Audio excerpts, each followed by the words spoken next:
Evening, everyone. Hope you all having a great lockdown, staying safe, and welcome to the very first episode of the Sporting Agents Late Night Lockdown with myself. This is going to be something new we're trying, just to keep obviously everyone entertained and bring about a lot of awareness to the local folk around players and some of their fans and what they're doing and questions that's going on just in general. I've taken a few questions that the guys have sent me through the day, and tonight we have a very special guest. Obviously we're gonna welcome him live in a second. Actually accepting him on right now, but the first player tonight that we're going to interview is the first ever player to hit 50 on debut through all three formats. Rassie, how's it? Good. How are you doing? Good, how are you? No, right. We're surviving, so we can't complain. Good to have you. Thanks for joining us on the show here for the first episode. I think it's going to be pretty interesting, pretty exciting, and hopefully we can take this thing forward. Yeah, definitely. Thanks for having me. It's quite a good initiative. Looking forward. Hoping I can answer some good questions and whatever. So let's do this. I'm good. Thanks. You're good to go. Yeah. Good to go. So bear with me. This is the first time we're doing an interview like this. We don't have all the professional lighting equipment and whatnot that you'd have in a normal studio. But with that being said, let's give it a go. Just a little bit about Rassie. He's got a test average of 34. He's only played, obviously, now recently in test matches, had his debut in December. ODI average of 70.7 and T20 average of 31.2. So those are great numbers, and I'm sure he'll want to improve on them all, as every player does. And with that being said, let's get down to the nitty-gritties of tonight's little interview. So just to start the night, something nice and easy and light-hearted, a walk down memory lane. Yeah. Where did this whole cricketing journey begin for you? Yeah, I think quite early. Primary school, I remember playing with especially my older brother, Adrian. We got into mini cricket, playing at home with my dad. My dad always used to bowl. And we always used to bat. He never really batted. So that's maybe what turned us all into batters. I've got three brothers, and we bowl a bit of a part-time spin, all of us, but more batters. So early on primary school, I played some other sports as well. Never really got into the rugby thing, although I did play it in primary school. So pretty early on, I knew that cricket was probably my thing. That I just fell in love with the game quite early. That's fantastic, and I've known you for many years, so all that he said there is true, and he did give rugby a bit of a go on the touch rugby side. It didn't fare too well, so we'll leave it at that. Then moving on to a little bit of a later stage, so we've jumped quite a few years ahead now. What do you think is your most defining point of your cricketing career? What do you think changed you from being a club cricketer or school cricketer to being the player who you are today? Yeah, I think it's difficult to single out one instance. I think as you move throughout your career, you have defining moments, and it can be good or bad.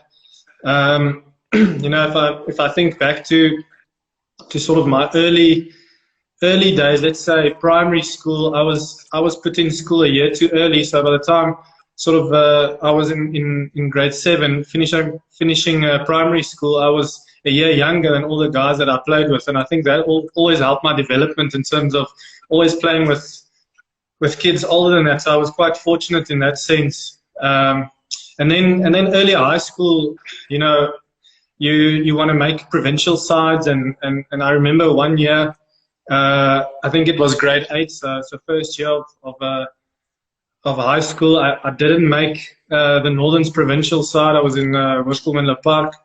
At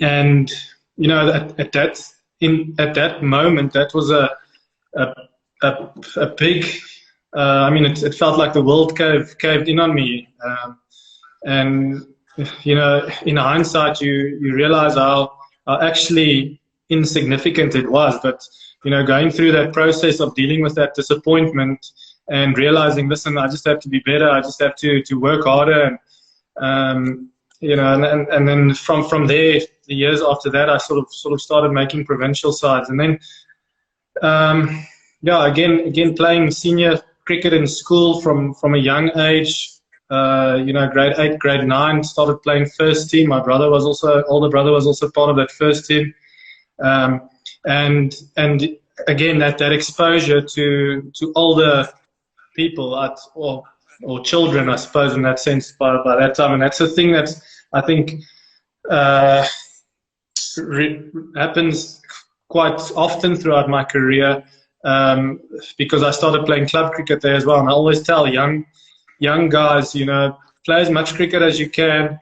Expose yourself to difficult situations. I started playing club cricket at the age of 14, 15, senior club cricket at Pretoria High School Old Boys. And, as a kid playing with men, you learn pretty quickly, and you learn the hard way, and you learn the hard lessons really quickly. So that was another sort of defining point.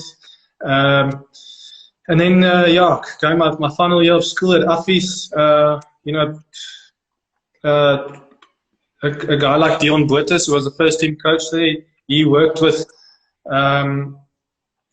guys like AB and Faf, Jock Rudolph, I know, all those sort of titans and South African legends that came before me. So that year was massive for me. I used to ask Coach Dion Buertes, how do I compare against these guys? And he was quite honest with me in saying that, listen, these are your shortcomings. Yeah, you're okay, but you need to be better in that. AB was always better at that. Faf was good against spin. Examples like that. And that year, I think, really took my game forward a lot. That's early on. I don't know if you want me to keep going in terms of my whole career. There's a few stories I can tell, but I think early on, that's about it. Yeah, I think what you've touched on there is quite important. That through every week, through every day, probably every phase of your cricketing journey, you're going to find something that defines you, and you've got to use those negatives and those positives to sort of grow you as a player. So 100% correct. Jumping forward to the crisis we sit in at the moment, which is the lockdown. So it's obviously one of the toughest things us as the human race is going through throughout World War I, II. It's just something that seems in our modern generation that we can't seem to crack. But I want to find out a few things by you. What are you doing at the moment? What's keeping you busy on a day-to-day basis? I think it's come at for us in South Africa. It's cricketing wise. It's a bad situation, but it's come at I suppose a decent time, because we were going into an off season anyway. So it was going to be IPL. I wasn't going to be involved in IPL this year, unfortunately. Hopefully next year, depending if you can do your job.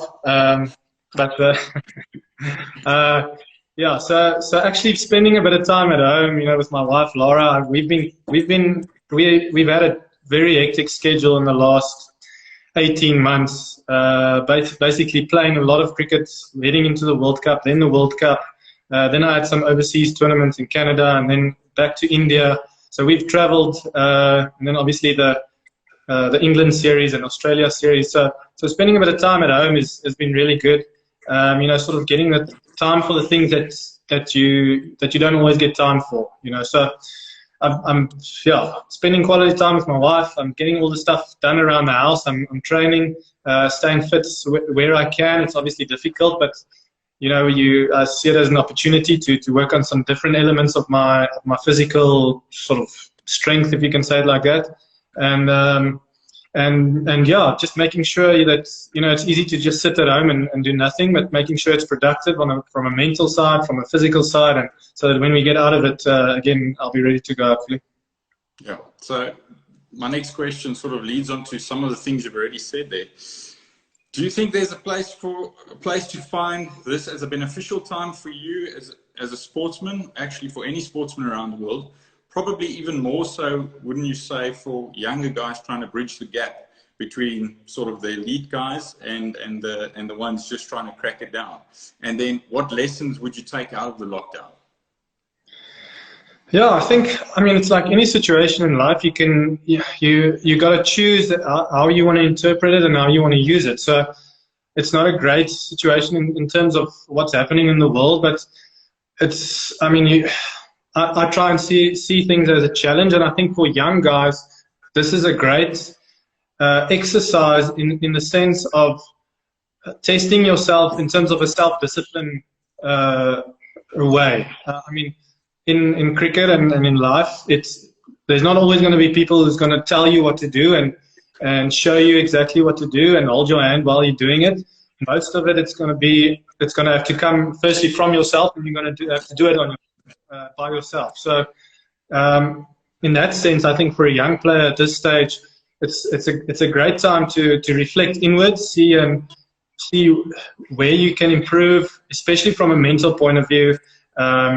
Reading up as much as you can on different players, on different strategies, talking to players, and obviously working on your fitness and especially like I mentioned, the self-discipline, where there's no one to tell you, listen, you've got to be at training at this time, you've got to do this in the gym, you've got to hit so many balls. It's only you, and you're at home, and you can either choose to sit on the couch, or you can choose to go out there and do the training that you can do the reading that you can do, and sort of better yourself in that sense.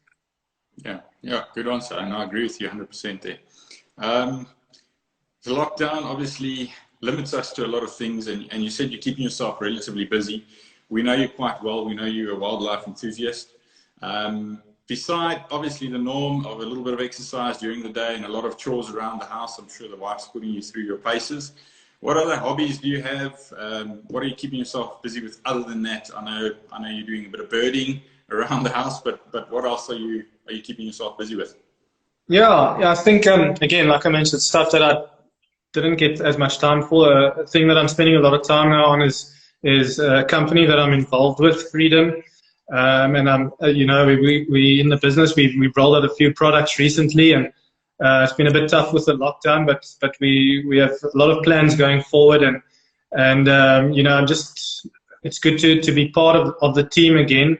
And be influential in the decisions and where us as a Freedom brand is going, and so that's been really good, and it's taken quite a bit of my time. So again, one of the good examples of something that when you're on tour and on the road, you don't always get time to spend time on those types of things. Okay, yeah, great. Jumping back to the cricket side of things, you haven't played much domestic cricket around the country in the last year. I think you've played about 12 to 15 odd games through all formats, excluding the MSL that we had. With that being said, who is one of the most challenging, up-and-coming, or even relevant now first-class bowlers that you faced in recent times? Yeah, I think from a pure out-and-out seaming point of view, a guy like Gerald Coetzee is definitely one for the future. I played with him at MSL. We played against him in Kimberley. He plays for the Knights. We came up against him then, and we had an injury in the squad. And I said to our coaching staff, "Listen, this is a guy we need to get in. We could also see he could hold a bat." So from a seeming possibly all-rounded type of standpoint, he's definitely one for the future. I mean, there's domestic cricket in South Africa. I think is in a healthy place. There's a lot of strong teams out there. If you look at any team, guys like Patterson at the Cobras, a young guy like Ntini coming through. If you look at the Warriors, a guy like Linton Steenman's really challenging bowler to face. He's almost in the Vernon Philander type of mold. I mean, I don't have to mention the normal guys like Philander and those guys. Everybody knows that they're world-class performance. A guy like Darren de Pavlon has just made his debut now for South Africa, so he's really exciting. Marco Janssen, another young kid from who's actually from Northwest, but he's at the I think he's moved to the Warriors now, as far as I know. Yeah, and then a guy like Michael Pretorius who's had limited chances at the Lions, and has moved to the Knights now. We should get a lot more playing time. He's come in leaps and bounds in the last 2 years, and you know, a good old friend of mine, Aldred Hawken, coming back into the fold of the Lions. He had a really good first season now for the Lions, and I expect a big thing from him coming. So that's just from a bowling point of view. Yeah, that's great. I think you touched on most there, and those guys we've all heard of before, so rather exciting. I know we've got a few youngsters watching here as well, following, and I just want to try and get them to sort of dig into your brain or your mindset when playing a little bit. So I know most of them focus on obviously T20 cricket at schools and that's their main format, and that's the thing they watch the most. So I want to give you a scenario, and I'd like you to try and take us through how you would handle that scenario. So you're opening the batting for the Lions, T20 obviously. I would like to know how would you construct your innings as a whole? How many balls would you like to face in total? What sort of structure in the power play would you use? When would you like to take on the power play? How would you identify a bowler within the relevant team? Let's, for argument's sake, say you're playing Cobras of last year. And how would you construct that innings as a whole? Playing at Wanderers, opening the batting. Obviously, we know what the Wanderers wicket does, and we're setting in total. Yeah, I think there's a few basics that goes into that. Firstly, obviously, you need to assess the conditions. They say it's T20, it's a really good wicket. Looks like it's going to be a high-scoring match. So you're batting first. You need to get pass score at the Wanderers. That's, again, knowing the conditions. Pass score there is probably 190 to 200. 215, probably 220, maybe wins you 80% of the game. So you're looking at somewhere around 200, which is 10 runs and over, obviously. In the power play, we have a formula that you're looking at about between 45 and 55 with 1 wicket down.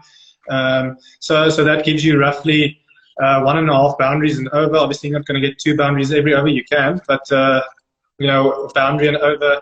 Maybe in the power play, 8 to 9 boundaries will do it for you and take you to that 45-50 score.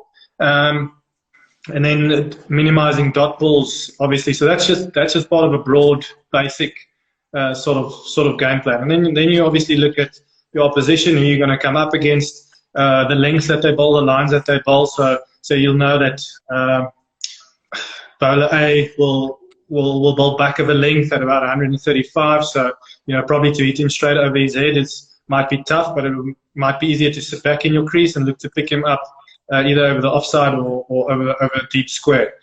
So you'll have your game plan against certain bowlers, and again, that comes with knowing your opposition and also knowing what you can do as a player. I tend to favour straight and leg side, so I'm not going to go out there and try and hit every ball over extra cover. That's not in my strength and my game plan. So again, if you can minimize the dot balls in the power play, look for 1 to 2 boundaries and over.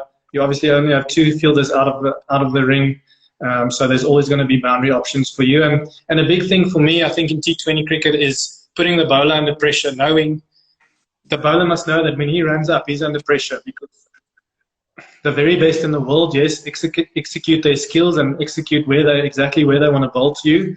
But as soon as a lot of guys know that they're under pressure, those sort of plans go out the back door, and they tend to miss the areas more often than not. So that presence at the crease, that's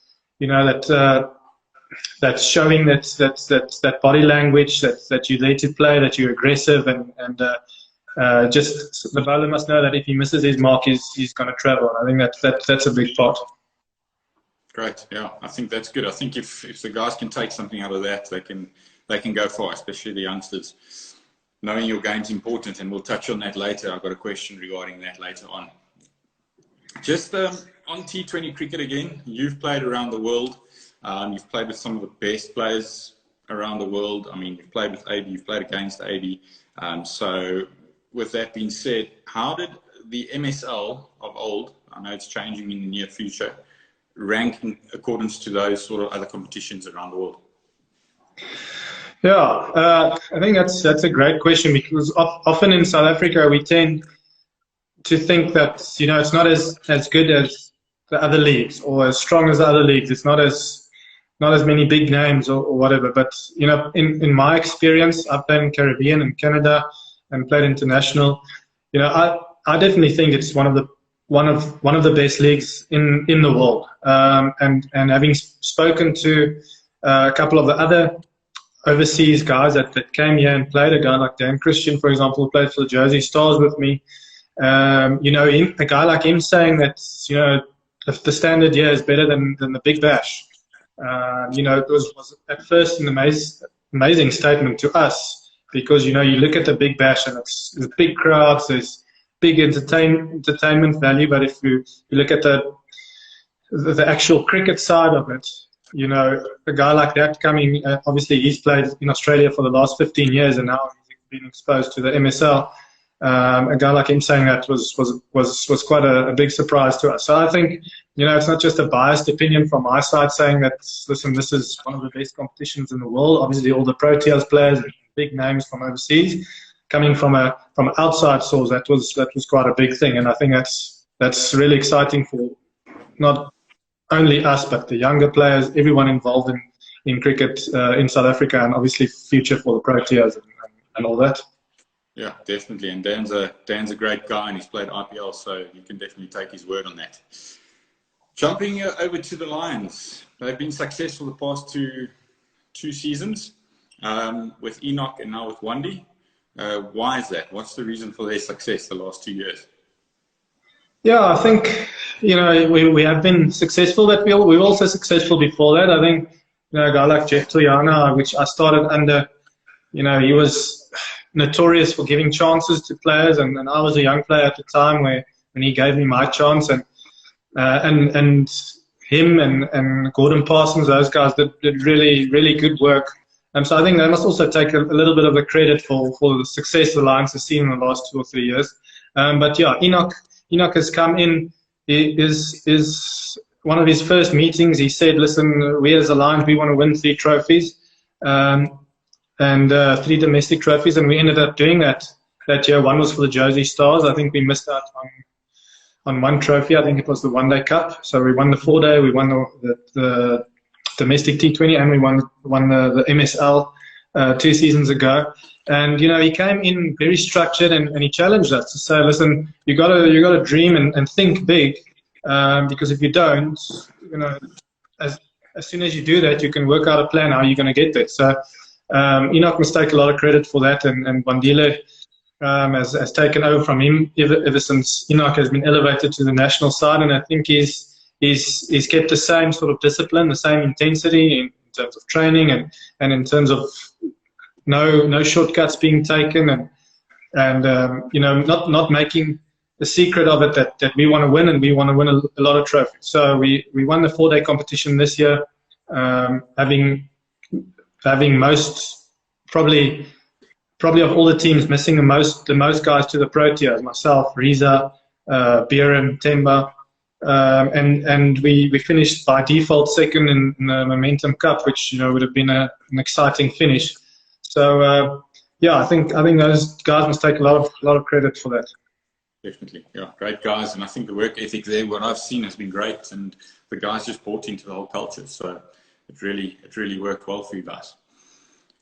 Just staying with obviously changes and cultures that's been instilled in your life recently.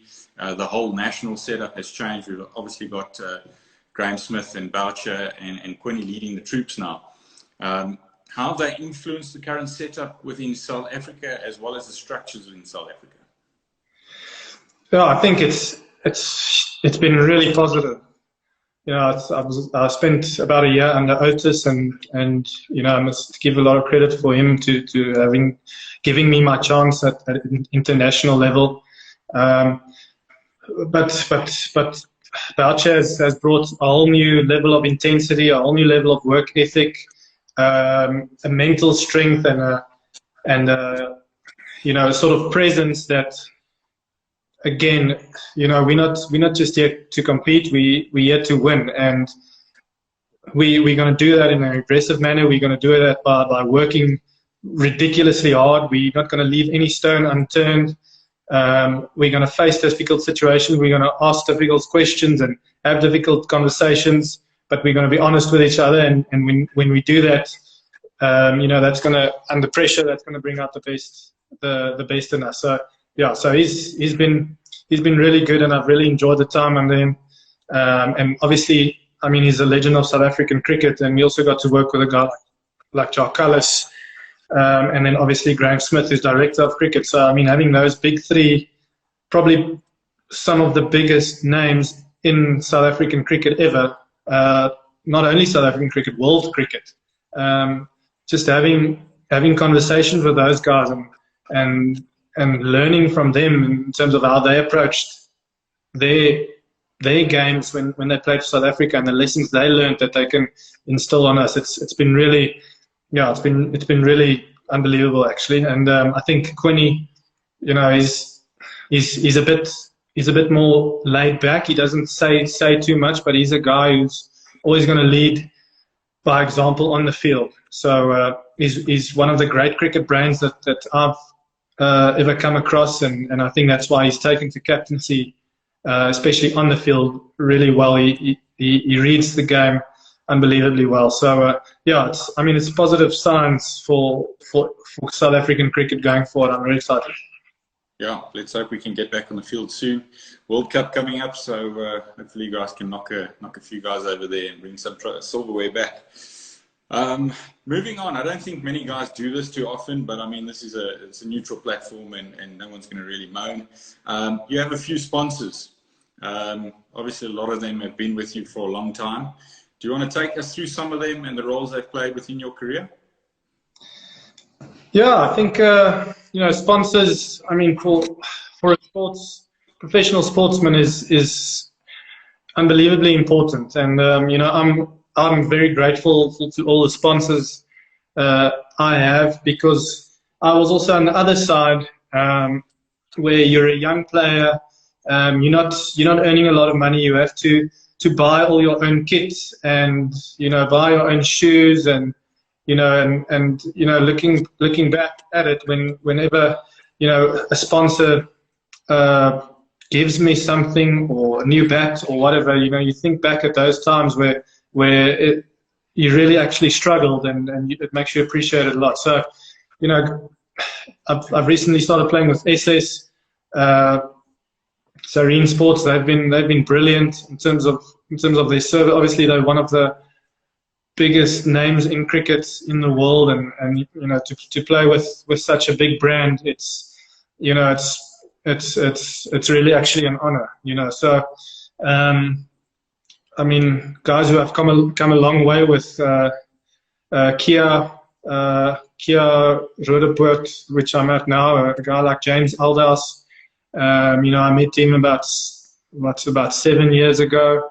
My car sponsor, and it's just very reassuring to know that yes, you're on the road a lot, but whenever you're back, you have a car that's ready and there for you, and you also try and maximize their footprint that they can give throughout platforms. And a guy like Gijs from Sail at Puma, who's again, we've come such a long way. Footwear, obviously, for a sportsman, training gear, attire is massive. So I've been really lucky with some really, really good sponsors. XSV with supplements, and which has taken my training to a whole new level. So I think, as a player, and I always tell young guys, it's not just about receiving. Yes, as you move up throughout the ranks, people are going to want to give you things and sponsorships and whatever. But, I always tell guys, just think where you can add some value to those guys as well. Because they're investing their money into you, through sometimes goodwill, and sometimes, it needs to make business sense to everyone involved. And you can never actually thank them enough. And and appreciate all the sponsors that you do have. Definitely. I think we all know the cricketing world is very small, so it's all about building relationships, honouring those relationships, and just taking them forward. You know, the journey is a long journey if you get it to the top, to the highest level, and if you can do that and take those guys along with you, they will support you all the way through. So good questions. I'm going to jump on to some private questions, guys. I've been reading some at the bottom here, some new ones we've added in. But I've got about 5 or 6 questions this year from random guys that have joined us on the show. So thanks for those questions, guys. I'm going to start off with a very simple one. A couple of guys from CRYMS in Ireland are watching. And there's a young lad here that's asked if you remember him, Adam Heasley. Don't know if you remember. I know it's a while back. Yeah, played 2014 and 2015. I played there. So, geez, that's about 5-6 years ago. What a place in Belfast. Geez, I had some good times there. Some good people. Adam Heasley rings a bell. Yeah, probably if I see his face, I'll remember. Yeah, I've met some really good friends over there in Ireland. Yeah, it's unbelievable. Here he is, Adam Heasley. He says his dad is Richard Heasley. Yeah, of course, man. Yeah, there I see his picture. Nice trophies, or what is that? A trophy? Yeah. So I made some really, really good friends there. It's a great place. Yeah, no, it is, and I know it's very special and close to your heart. I've got a very good question here. For the younger guys, or the guys just making first-class debuts, how do you rid yourself of nerves or butterflies while batting? Or does it ever go away, or do you just embrace it, or what happens? I don't think it ever goes away. Talking to a lot of ex-players as well, they say, it's always going to be there. So firstly, you need to change the way that you see it, or you perceive it. A person's natural reaction to nerves is that it's a bad thing, and you feel like a lot can go wrong, or in terms of batting, that you can go out for not scoring a lot, or you can make a mistake, or and I try to see the nerves as a good thing. It prepares your body for the challenge that you're about to face. Sorry, when you're on the field. So it never goes away, and I think you need to make that feeling, make it your friend, because you're going to have that a lot. When you're going into bat in a high-pressure environment in a massive match against the best bowlers in the world, trust me, there's pressure there. But you can choose how to respond to that, and a few practical ways that you can do that is making sure that you've done all your preparation in training. So yes, I'm next into bat, but I'm going to face this guy. But you know what? I've done the preparation. I faced the short balls. I faced the quick balls on the bowling machine. My whole game, my whole preparation is intact. I'm fit. I'm mentally fresh. I had a good night's sleep the night before, even if you haven't, or whatever. I've woke up. I had a good breakfast. My energy levels are feeling good. So almost trusting in those processes that you can control, because in sport there's a lot that you can't control, but there's also a lot that you can control. And then a practical way to maybe control those nerves is knowing, yes, I did everything that I could possibly do, and that will give me the best chance to succeed. Even if I don't, I've given myself the best chance to succeed. Definitely. Yeah, there's that old saying, control the controllables. So that's what you got to do, and run it home. So I got a question from a good friend of ours, Telford Weiss. His question goes along these lines. You look like a captain, you play like a captain, you talk like a captain, you even walk like a captain. So how come you're not captaining, and why haven't you captained much?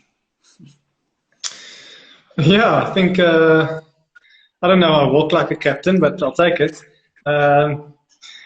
Interesting question. I think, thinking just quickly about it, from the time I made my first class debut at Northerns, I've been really lucky to play under very good captains. Aaron Pangiso was the captain when I made my debut, and he was still captain of the Lions this past season.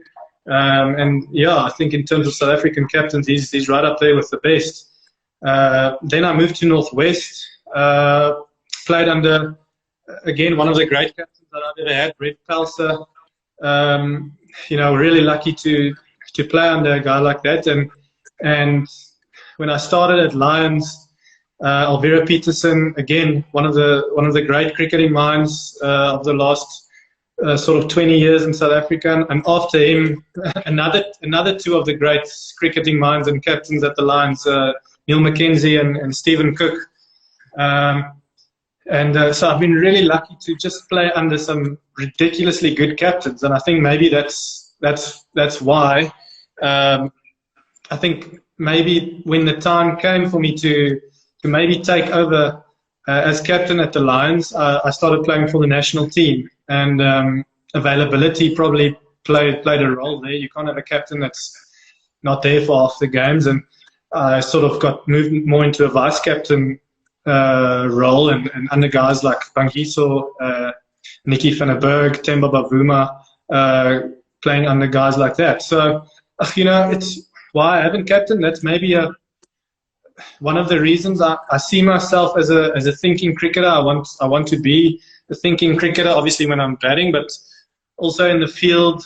Coming up with suggestions to the captain and really assisting him in that. And whether you're wearing a captain's armband or not, I think that I'll always challenge guys to try and do that, because you are out there a long time on the field. You get to study opposition players, and you get to study conditions, how it's playing, and challenge yourself to think as you would if you were captain. I was really fortunate to when I made my Test debut now in the series against England to stand at first slap alongside a guy like Faf. Again, one of the great man managers and leaders I think South Africa has ever seen. And just talking to him, and on the other side was the limited overs captain Quinny. So, talking to those guys, learning and discussing batters and discussing plans and seeing our plans come together and coming up with suggestions, even if the captain uses it or not. That was a really big learning curve for me. So I don't know. It's something that leadership has come naturally to me, I think. So it's something that I have done it before. I definitely can do it.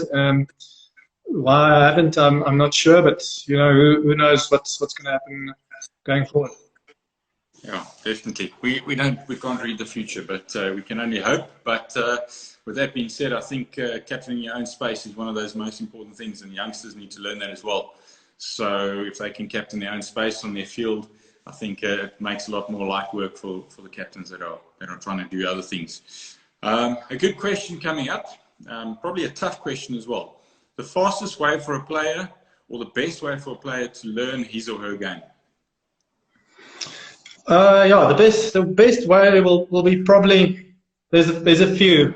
There's probably a few. It's a combination. It's playing a lot. Playing as much cricket as you can, batting or bowling as much as you can to different guys. Learning what you can and can't do. So how do you do that? Is you challenge yourself in training, before you go out into a match. So you say, okay, this is an area where I know I'm not good at, but let me challenge myself and see if I can get better.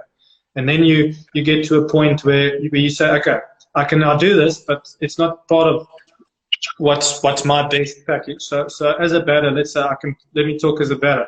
So what are my scoring areas? Where am I good? So if it's me, I would say straight. I would say cover drive, straight drive on the legs. That's where I score. And then short ball I can take on. I'm not a big cutter of the ball. I'm not a big play late to third man. I don't hit well over extra cover. It's not that I can't do it, but it's not my plan A. And I think you only get to know that game when you train a lot. You firstly put yourself in difficult situations. So anyone can go and hit 1,000 underarms every day and think they're training well and they're training hard. But putting that bowling machine at 145, 150 coming straight at your head, that's the challenge you're going to face out there. So you got to train under pressure and then really test yourself in terms of what you can and can't do. So I think it's a combination of those two things. Yeah, Yeah, no, I agree totally. Running on to a little scenario I'm going to put you in here. We've just recently played Australia. You've had the joys of facing Cummins and Stark and the boys, and young up-and-coming spinners that take it miles and can really bowl. What's your morning preparation? You play in Australia tomorrow evening in T20. What are you going to do tomorrow morning when you wake up? I think, again, like I mentioned earlier, firstly, making sure that your preparation is in check. Now, there's two sides to that, but we're talking ideal world, and then I'll give you another scenario. Your preparation, you've done it. You've done the homework. You've studied the opposition bowlers. You know it's more or less. You also reverse analyze yourself, knowing that what those bowlers are going to try to do against you. And so you more or less know what they're going to look at. You know what their fields are going to be, and you know all that in the back of your mind when you go in, so that when you're in the middle, you know, okay, I've done this in my head. I know that field is going to be there. This bowler is going to try this, do this to me, and you can trust your preparation. And then on the morning, it's about, you know, it's almost about relaxing and, yes, making sure that you focus, but not to overstimulate yourself and sort of hype yourself out. You need to get to an optimal level of stimulation where you're ready to go, you're ready to be the best that you can be, but you're not overly sensitive to anything outside. There's a lot of crowds, there's a lot of cameras, so you just need to be in a good mental space. And for different guys that work differently, some guys go to the gym, some guys play PlayStation, some guys read up, some guys listen to music. It's just getting into that headspace where you feel that you're comfortable in terms of what you're going to get up against and what you can do as a player.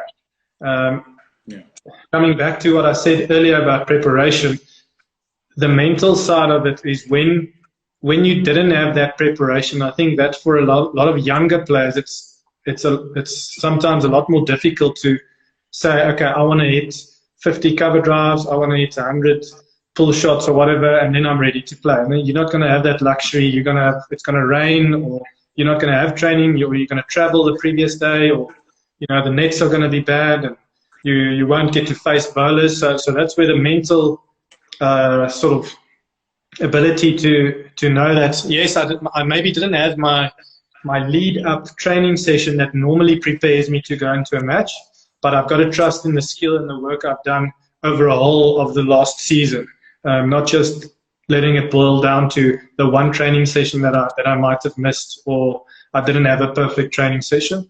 I think from preparation, you're asking preparation going to a match. I think mentally that's where I try to be. Definitely, that's good.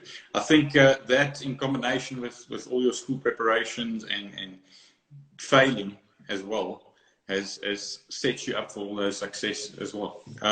Which leads me on to playing in the UK. I saw a question come in there earlier. Did that play a massive role in your life at all? Is there benefit for youngsters to go over to UK, or is it actually a waste of time? Could they be doing good pre-season yet? What's your thoughts on that? No, I think in my life it was brilliant to go over. I went to Fleetwood in the Northern Premier League in England first, and then I spent 2 seasons in. Sorry, I just saw Scott Brits there laughing, and then in my head I'm hearing his laugh, and that makes me laugh. So playing in England, it's like I said earlier.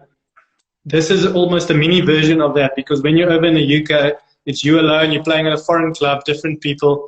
Nobody's going to tell you what to do. You have responsibility there to train, to work out in the gym, to perform on weekends, and you live alone, which is probably the best thing that I can say to a young cricketer, is to have that environment where nobody's going to know if you don't train. Nobody's going to know if you don't go to the gym, because you stay alone.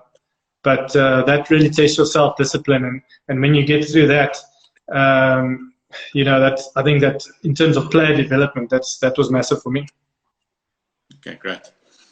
Fantastic. I think we're going to leave it at that because I see a lot more questions coming in and it's already been 45 minutes. But just before we end, I'm going to take you through 10 speed questions, one-word answers, just to let the guys get to know you a little bit better. So you're ready to kick it off? Yeah, go for it. No time to think here. Favorite food? Pizza. And no, braai. No time to think, eh? Favorite holiday destination? Anywhere in the bush. Best drink? Gin and tonic. Favorite bird species? No, you can't ask that, man. There's 900 birds in South Africa. You got your one favorite bird. Come on. Trumpeter hornbill. Trumpeter or hornbill. Good one. Role model? Too many. Graham Smith, Jacques Callis, Kevin Peterson. Okay. Toughest opponent? Probably England. England. Favorite band? Lincoln Park. Okay, one of mine as well. If you're not a cricketer, what would it be? Skull Brett, yeah, you're also my role model, thanks. Sorry, if I wasn't a cricketer. Yeah, if you weren't a cricketer, what would you be? Geez, I'd like to say like maybe like a game ranger or yeah, something like that. I love the bush and outdoors. Okay. Favorite movie? I don't know movies names. I don't watch a lot of movies. Sorry. Okay. Lord of the Rings. I like that. Lord of the Rings. Okay. And then a random one, yeah, pink or blue? Blue. And that's it for tonight. So, yeah, guys, I'm going to say before Rassie goes, thanks for being here tonight and giving us a few hours or a few minutes of your time. It felt like a few hours there as well, but it's our first one, so we'll get used to this. But yeah, guys, for those guys who want to send some questions through, you can fire it through to our Instagram. Just direct message me, and I'll send it to Rassie, and he can answer it for you. I'll reply to you. But before he goes, we're going to obviously, we did discuss this beforehand. We're going to give a little prize out. Just follow the page.